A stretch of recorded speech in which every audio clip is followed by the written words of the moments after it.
కేవలం ఈ నెట్వర్క్తో వీళ్ళు ఇంత గొప్పోళ్ళు అయ్యారని అనుకోవట్లేదు సార్. ఎవరికి తెలియకుండా వాళ్ళు ఇంకేదో చేస్తున్నారు సార్ ఇక్కడ.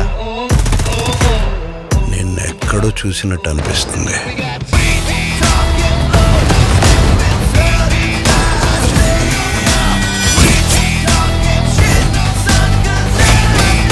దేవా గురించి తెలిసి కూడా గేమ్స్ ఆడతావురా?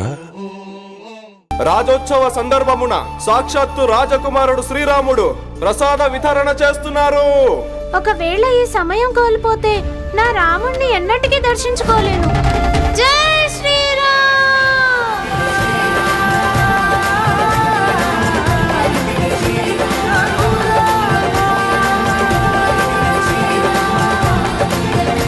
జై బజరంగబలి రేపు సాయంత్రం 6:30 నిమిషాలకు